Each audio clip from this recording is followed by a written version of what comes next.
خالد رضی اللہ عنہ نے آنکھیں کھول دی۔ رسول اللہ صلی اللہ علیہ وآلہ وسلم کے قلب اطہر سے نکلی دعا کا اعجاز تھا کہ خالد رضی اللہ عنہ اٹھ کھڑے ہوئے۔ انہیں جو تیر لگے تھے وہ گہرے نہیں اترے تھے، تیر نکال لیے گئے اور بڑی تیزی سے مرہم پٹی کر دی گئی۔ یا رسول اللہ صلی اللہ علیہ وآلہ وسلم، خالد رضی اللہ عنہ نے کہا، میں لڑوں گا، میں لڑنے کے قابل ہوں۔ آپ صلی اللہ علیہ وآلہ وسلم نے خالد رضی اللہ عنہ سے کہا کہ زبیر کے سوار دستے میں شامل ہو جاؤ، تم ابھی کمان نہیں لے سکو گے۔ خالد رضی اللہ عنہ ایک گھوڑے پر سوار ہو گئے، ان کے کپڑے خون سے لال تھے۔ انہوں نے گھوڑے کو ایڑ لگائی اور زبیر رضی اللہ عنہ کے سوار دستے میں شامل ہو گئے۔ انہوں نے زبیر رضی اللہ عنہ سے پوچھا، کیا حکم ہے؟ زبیر رضی اللہ عنہ نے انہیں بتایا کہ حوازن کی خیمہ گاہ پر حملہ کرنا ہے جو اوتاس کے قریب ہے، لیکن یہ حملہ ابو عامر رضی اللہ عنہ کریں گے۔ اوتاس وہاں سے کچھ دور تھا۔ مالک بن عوف نے حوازن دستے کو وہاں سے ہٹا لیا اور اپنی خیمہ گاہ کے ارد گرد پھیلا دیا تھا۔ یہ دفاعی حصار تھا جس کی حوازن کے کیمپ کے گرد ضرورت اس لیے تھی کہ وہاں وہ ہزاروں عورتیں، بچے اور مویشی تھے جنہیں قبیلہ حوازن کے سپاہی اپنے ساتھ لائے تھے۔ مالک بن عوف نے تو یہ سوچا تھا کہ حوازن اپنی عورتوں اور بچوں کو اپنے ساتھ دیکھ کر زیادہ غیرت مندی اور بے جگری سے لڑیں گے، مگر اب یہ صورت پیدا ہو گئی کہ درید بن السمہ مالک بن عوف کو برا بلا کہہ رہا تھا کہ اس کے منع کرنے کے باوجود مالک عورتوں کو ساتھ لے آیا تھا۔ ان کے لیے اب اپنے اہل و عیال اور مویشیوں کو مسلمانوں سے بچانا محال دکھائی دے رہا تھا۔ ابو عامر رضی اللہ عنہ کا سوار دستہ اوتاس کی طرف بڑھا، قریب گئے تو حوازن نے جم کر مقابلہ کیا۔ اب وہ جنگ جیتنے کے لیے یا مسلمانوں کو تہس نہس کر کے مکہ پر قبضہ کرنے کے لیے نہیں، بلکہ مسلمانوں سے اپنے اہل و عیال اور مویشیوں کو بچانے کے لیے لڑ رہے تھے۔ یہ بھی دست بدست معرکہ تھا جس میں جنگی چالوں کے نہیں، ذاتی شجاعت کے مظاہرے ہو رہے تھے۔ سوار اور پیادے لڑتے ہوئے وادی میں پھیلتے جا رہے تھے۔ ابو عامر رضی اللہ عنہ نے دشمن کے 9 سواروں کو ہلاک کر دیا، مگر 10ویں حوازن کو للکارا تو اس کے ہاتھوں خود شہید ہو گئے۔ رسول اکرم صلی اللہ علیہ وآلہ وسلم نے پہلے ہی ان کا جانشین مقرر کر دیا تھا۔ وہ تھے ان کے چچا زاد بھائی ابو موسیٰ رضی اللہ عنہ۔ انہوں نے فوراً کمال سنبھالی اور اپنے سواروں کو للکارنے لگے۔ حوازن زخمی ہو کر گر رہے تھے، صاف نظر آ رہا تھا کہ ان کے پاؤں اکھڑ رہے ہیں۔ رسول اکرم صلی اللہ علیہ وآلہ وسلم نے زبیر رضی اللہ عنہ بن العوام کو، جنہیں آپ صلی اللہ علیہ وآلہ وسلم نے درے میں روک لیا تھا، حکم دیا کہ اپنے دستے کو ابو موسیٰ کی مدد کے لیے لے جائیں۔ حضور صلی اللہ علیہ وآلہ وسلم نے یہ اس لیے ضروری سمجھا تھا کہ دونوں دستے مل کر حوازن کا کام جلدی تمام کر سکیں گے۔ زبیر رضی اللہ عنہ نے اپنے سواروں کو حملے کا حکم دیا۔ جب گھوڑے دوڑے اس وقت خالد رضی اللہ عنہ بن ولید کا گھوڑا دستے کے آگے تھا۔ حوازن پہلے ہی ہمت ہار چکے تھے۔ مسلمانوں کے دوسرے سوار دستے کی حملے کی وہ تاب نہ لا سکے۔ ان کے زخمیوں کی تعداد معمولی نہیں تھی۔ وہ اپنی عورتوں اور بچوں کو چھوڑ کر بھاگ نکلے۔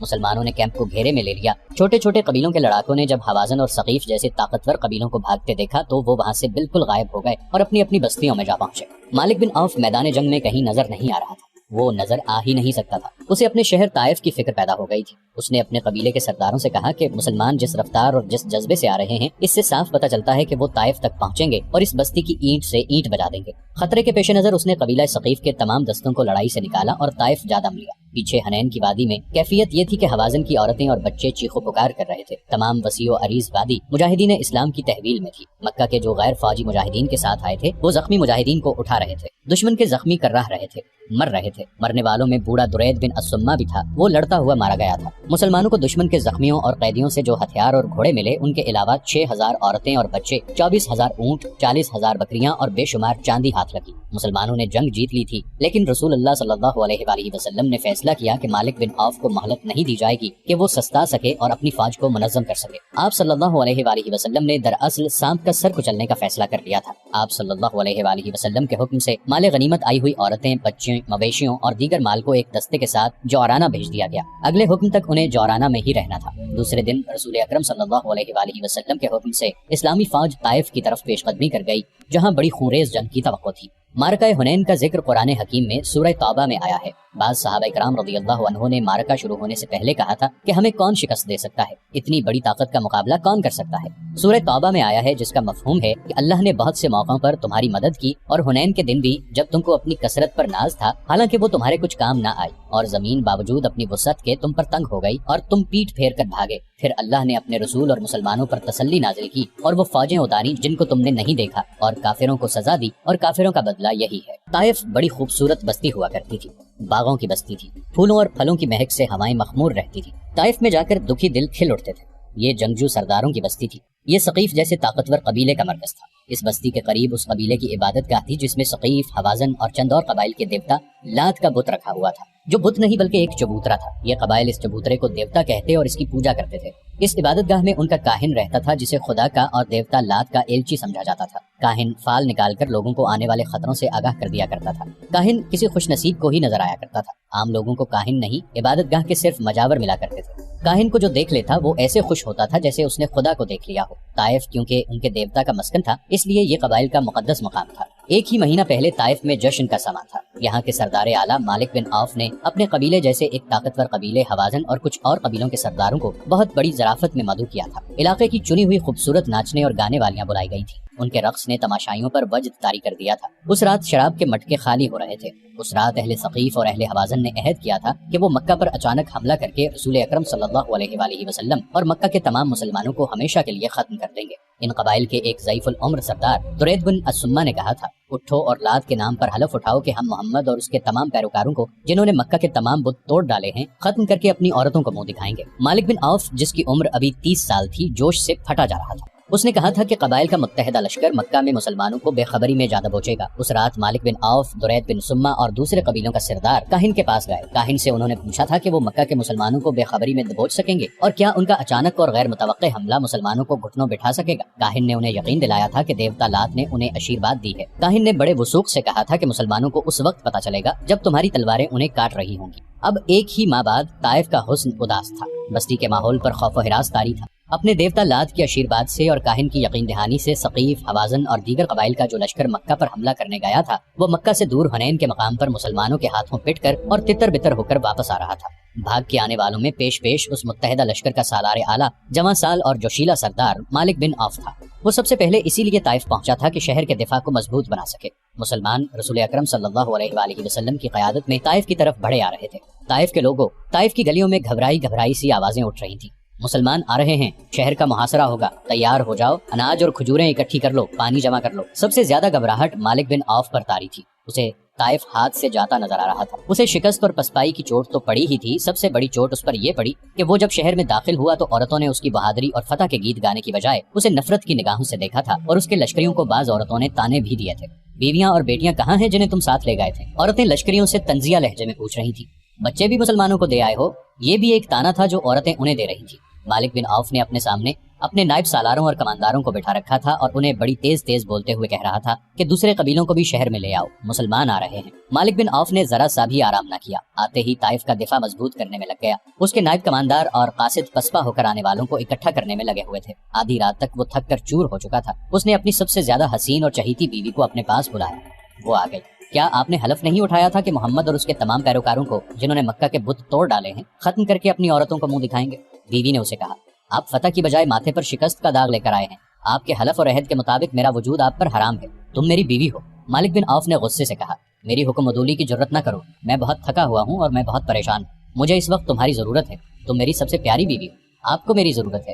بیوی نے کہا، لیکن مجھے ایک غیرت مند مرد کی ضرورت ہے، مجھے اس مالک بن عوف کی ضرورت ہے جو یہاں سے عہد کر کے نکلا تھا کہ مسلمانوں کو مکہ کے اندر ہی ختم کر کے واپس آئے گا۔ کہاں ہے وہ مالک بن عوف؟ وہ میرے لیے مر گیا ہے۔ اس مالک بن عوف کو میں نہیں جانتی جو اپنے قبیلے اور اپنے دوست قبیلوں کی ہزاروں عورتوں اور ہزاروں بچے اپنے دشمن کے حوالے کر کے اپنی خوابگاہ میں آ بیٹھا ہے۔ وہ ایک عورت سے کہہ رہا ہے کہ مجھے تمہاری ضرورت ہے۔ اس حسین عورت کی آواز بلند ہو کر جذبات کی شدت سے کانپنے لگی۔ وہ مالک بن عوف کے پلنگ سے اٹھ کھڑی ہوئی اور کہنے لگی، آج رات تمہاری کوئی بیوی تمہارے پاس نہیں آئے گی۔ آج رات تمہاری کسی بیوی کو ان عورتوں کی آہیں اور فریادیں چین سے سونے نہیں دیں گی جو مسلمانوں کے قبضے میں ہیں۔ ذرا سوچ، تصور میں لا ان عورتوں کو، ان نوخیز لڑکیوں کو جنہیں تم مسلمانوں کے حوالے کر آیا ہے۔ وہ اب مسلمانوں کے بچے پیدا کریں گی، بچے جو ان کے قبضے میں ہیں وہ مسلمان ہو جائیں گے۔ مالک بن عوف تو خطروں میں کود جانے والا خود سر آدمی تھا۔ اس نے اپنے بزرگ اور میدان جنگ کے مجے ہوئے استاد درید بن السمہ کی پند و نصیحت کو ٹھکرا دیا تھا کہ وہ عقل و ہوش سے کام لے اور جوانی کے جوش و خروش پر قابو پائے۔ اب وہی مالک بن عوف اپنی بیوی کے سامنے یوں سر جھکائے بیٹھا تھا جیسے دہکتے ہوئے انگاروں پر کسی نے پانی چھڑک دیا ہو۔ اس کی مردانگی ختم ہو چکی تھی۔ تمام مسلمانوں کو ختم کرنے گئے تھے مالک۔ بیوی اب اس طرح بولنے لگی جیسے اس کی نگاہوں میں اتنی جری اور بہادر شوہر کا احترام ختم ہو چکا۔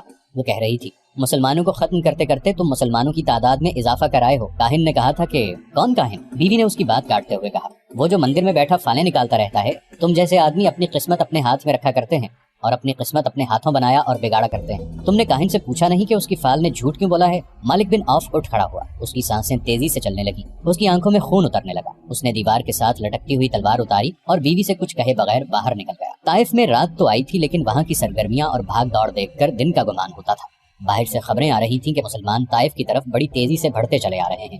لوگ دفاعی تیاریوں میں مصروف تھے۔ سب سے بڑا مسئلہ خوراک اور پانی کا تھا۔ بہت سے لوگ پانی جمع کرنے کے لیے حوض بنا رہے تھے۔ مالک بن عوف ان سرگرمیوں کے شور و غل سے گزرتا چلا جا رہا تھا۔ لوگ اتنے مصروف تھے کہ کسی کو پتہ ہی نہ چلا کہ ان کے درمیان سے ان کا سالار اعلیٰ گزر گیا ہے۔ عبادت گاہ میں وہ کاہن جس نے کہا تھا کہ ثقیف اور حوازن مسلمانوں کو مکہ میں بے خبری میں جا لیں گے، گہری نیند سویا ہوا تھا۔ اسے جگانے کی کوئی جرت نہیں کر سکتا تھا۔ وہ عبادت گاہ کے کسی اندرونی حصے میں سویا ہوا تھا۔ عبادت گاہ کے مجاور بیرونی کمرے میں سوئے ہوئے تھے۔ انہیں کسی کے قدموں کی آہٹ سنائی دی۔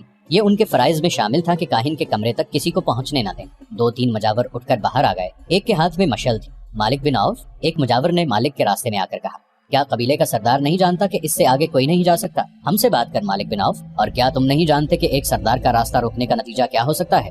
میں کاہن کے پاس جا رہا۔ کاہن کے قہر کو سمجھ مالک، ایک اور مجاور نے کہا، کاہن جو اس وقت تک تمہیں سویا ہوا نظر آئے گا وہ لات کے حضور گیا ہوا ہے۔ اس حالت میں اس کے پاس جاؤ گے تو؟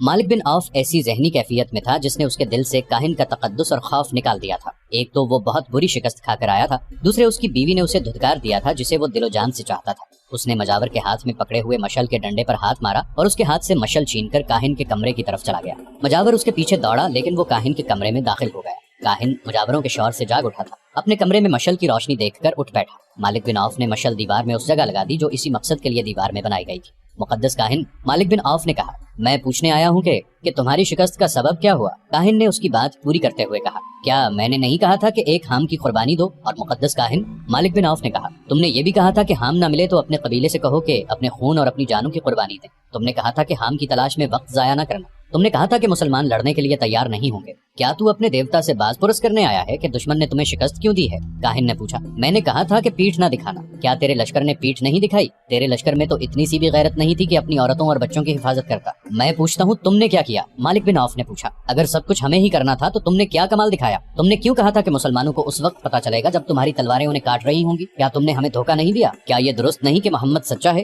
جس نے تمہاری فال کو جھٹلا دیا ہے؟ اگر تم کاہن نہ ہوتے تو میں تمہیں قتل کر دیتا۔ اب طائف پر بہت بڑا خطرہ آ رہا ہے۔ کیا تم اپنے دیوتا کی بستی کو بچا سکتے ہو؟ کیا تم مسلمانوں پر قہر نازل کر سکتے ہو؟ پہلی بات یہ سن لے عوف کے بیٹے، کاہن نے کہا، کاہن کو دنیا کی کوئی طاقت قتل نہیں کر سکتی۔ کاہن کی جب عمر ختم ہوتی ہے تو وہ دیوتا لات کے وجود میں تحلیل ہو جاتا ہے۔ تو مجھ پر تلوار اٹھا کر دیکھ لے، اور دوسری بات یہ ہے کہ مسلمان طائف تک پہنچ سکتے ہیں، یہاں سے زندہ واپس نہیں جا سکتے۔ جس وقت مالک بن عوف کاہن کے کمرے میں داخل ہوا تھا اس وقت کسی انسان کی شکل کا ایک سایہ عبادت گاہ کی عقبی دیوار پر رینگ رہا تھا۔ وہ جو کوئی بھی تھا وہ اپنی جان کا خطرہ مول لے رہا تھا۔ مالک بن عوف ہی تھا جو سرداری کے روب میں رات کے وقت کاہن کے کمرے تک پہنچ گیا تھا۔ یہ عبادت گاہ صدیوں پرانی تھی۔ عقبی دیوار میں چھوٹا سا شگاف تھا۔ وہ انسان جس کا سایہ دیوار پر رینگ رہا تھا اس شگاف میں داخل ہو گیا۔ آگے اونچی گھاس اور جھاڑیاں تھی۔ وہ انسان گھاس اور جھاڑیوں میں سے یوں گزرنے لگا کہ اس کے قدموں کی آہٹ یا ہلکی سی سرسراہٹ بھی سنائی نہیں دیتی تھی۔ وہ گھاس اور جھاڑیوں میں سے گزر کر اس چبوترے پر جا چڑھا جس پر عبادت گاہ کی عمارت کھڑی تھی۔ اس طرف کے دروازے کے کیواڑ دیمک خوردہ تھے۔ وہ انسان کھائے ہوئے ان کیواڑوں میں سے گزر کر عبادت گاہ میں داخل ہو گیا۔ آگے تاریک غلام گردش تھی۔ اس انسان نے جوتے اتار دیے اور دبے پاؤں آگے بڑھتا گیا۔ اس گھپ اندھیرے میں وہ یوں چلا جا رہا تھا جیسے پہلے بھی یہاں آیا ہو۔ وہ غلام گردش کی بھول بھلائیوں میں سے گزرتا کاہن کے کمرے کے نزدیک پہنچ گیا۔ اسے کاہن کی اور کسی اور کی باتیں سنائی تھی۔ وہ مالک بن عوف تھا جو کاہن کے ساتھ باتیں کر رہا تھا۔ یہ آدمی رک گیا۔ اسے کاہن کے کمرے سے آتی ہوئی مشعل کی روشنی نظر آ رہی تھی۔ مالک بن عوف کاہن سے اتنا مروب ہوا کہ وہ سر جھکائے ہوئے وہاں سے نکل گیا۔ یہ انسان جو قریب ہی کہیں چھپ گیا تھا آگے بڑھا۔ کاہن دروازے کی طرف دیکھ رہا تھا۔ اس کی آنکھیں حیرت سے کھل گئیں کیونکہ اس کے سامنے ایک جواں سال لڑکی کھڑی تھی۔ اس لڑکی کو وہ پہچانتا تھا۔ یہ وہی یہودی لڑکی تھی جسے ایک ضعیف العمر یہودی کاہن کے پاس تحفے کے طور پر لایا تھا، اور اس لڑکی کے ساتھ اس نے سونے کے 2 ٹکڑے کاہن کی نظر کیے تھے۔ یہ کاہن کا انعام یا معاوضہ تھا۔ کاہن نے اسے یقین دلایا تھا کہ ثقیف اور حوازن کے قبیلے مسلمانوں کو مکہ میں ہمیشہ کے لیے ختم کر دیں گے۔ اس نے اس بوڑھے یہودی سے کہا تھا، دیوتا لات کا اشارہ کبھی غلط نہیں ہو سکتا۔ بوڑھا یہودی اس یہودی لڑکی کو کاہن کے پاس ایک رات کے لیے چھوڑ کر چلا گیا تھا۔ طائف میں وہ اس خوشخبری کا منتظر بیٹھا تھا کہ ثقیف، حوازن اور ان کے دوست قبیلوں نے اسلام کو مسلمانوں کے خون میں ڈبو دیا ہے، لیکن ہوا یہ کہ مالک بن عوف سر جھکائے ہوئے طائف میں داخل ہوا۔ پھر اس کے لشکری قدم گھسیٹتے ہوئے 2-2 4-4 کی ٹولیوں میں طائف آنے لگے۔ بوڑھے یہودی کی کمر عمر نے پہلے ہی دوہری کر دی تھی۔ مالک بن عوف کو شکست خوردگی کی حالت میں واپس آتے دیکھ کر اس کی کمر جیسے ٹوٹ ہی گئی ہو۔ اس کی کمر پر آخری تنکا اس یہودی لڑکی نے رکھ دیا جسے وہ انعام کے طور پر کاہن کے حوالے کر آیا تھا۔ میں حیران ہوں کہ تم جیسے جہاں دیدہ بزرگ نے دھوکہ کھایا۔ لڑکی نے اسے کہا، مجھے اس مکروہ کاہن کے کسی ایک لفظ پر بھی یقین نہیں آ رہا۔ میں نے تمہارے حکم سے اپنی عصمت قربان کر دی۔ میرے حکم سے نہیں، بوڑھے یہودی نے کہا تھا، خدائے یہودا کے حکم سے تمہاری عصمت کی قربانی رائے گاہ نہیں جائے گی۔ یہودیوں میں یہ رواج عام تھا جو ابھی تک چلا آ رہا ہے کہ میدان جنگ میں آنے سے گریز کیا کرتے تھے۔ وہ ایسی چال چلتے تھے کہ اپنے دشمن کو آپس میں لڑا دیا کرتے تھے۔ اس کے لیے وہ دولت کے ساتھ ساتھ اپنی بیٹیوں کی عصمت بھی ایک کامیاب حربے کے طور پر استعمال کرتے تھے۔ یہودیوں کے معاشرے اور مذہب میں عصمت اور آبرو کی کوئی قدر و قیمت نہیں تھی، لیکن یہ لڑکی اپنی قوم سے بہت ہی مختلف ثابت ہوئی۔ وہ بوڑھے یہودی پر ٹوٹ ٹوٹ پڑتی اور کہتی تھی کہ مسلمانوں کا قلع قمع ہو جاتا تو وہ فخر سے کہتی کہ اس نے اس مقصد کے لیے اپنی عصمت کی قربانی دی ہے، اور وہ یہ بھی کہتی تھی کہ کاہن نے انہیں دھوکہ دیا ہے۔ رات کو جب بوڑھا یہودی گہری نیند سویا ہوا تھا، یہ لڑکی اٹھی۔ اس نے خنجر اپنے تکیے کے نیچے رکھا ہوا تھا۔ اس نے خنجر نکالا اور اپنے کپڑوں کے اندر چھپا لیا۔ وہ دبے پاؤں باہر نکل گئی۔ ہم جانتے تھے کہ ہمارا جادو تمہیں ایک بار پھر ہمارے پاس لے آئے گا، کاہن اس لڑکی سے کہہ رہا تھا۔ آؤ، دروازے پر کھڑی کیا کر رہی ہو؟ لڑکی آہستہ آہستہ آگے بڑھی اور کاہن کے قریب جا گئی۔ جادو نہیں، انتقام کہو، لڑکی نے اپنی دھیمی آواز میں کہا۔ اس میں قہر اور غضب چھپا ہوا تھا۔ مجھے انتقام کا جادو یہاں تک لے آیا ہے، کیا کہہ رہی ہو لڑکی؟ کاہن نے حیرت زدہ مسکراہٹ سے کہا۔ تم مالک بن عوف سے انتقام لینا چاہتی ہو؟ وہ جا چکا ہے، وہ مجھے قتل کرنے آیا تھا۔ کیا کوئی انسان اتنی جرت کر سکتا ہے کہ لات کے کاہن کو قتل کر دے؟ ہاں، لڑکی نے کہا، ایک انسان ہے جو لات کے کاہن کو قتل کر سکتا ہے، وہ لات کا پجاری نہیں، وہ میں ہوں، خدائے یہودا کی پجارن۔ لڑکی نے پلک جھپکتے کپڑوں کے اندر سے خنجر نکالا اور کاہن کے دل میں اتار دیا۔ اس کے ساتھ ہی لڑکی نے کاہن کے منہ پر ہاتھ رکھ دیا کہ اس کی اونچی آواز نہ نکل سکے۔ لڑکی نے خنجر نکالا اور کاہن کی شہرگ کاٹ دی۔ وہ بڑے اطمینان سے کاہن کے کمرے سے نکل آئی اور اس رستے جس سے وہ آئی تھی عبادت گاہ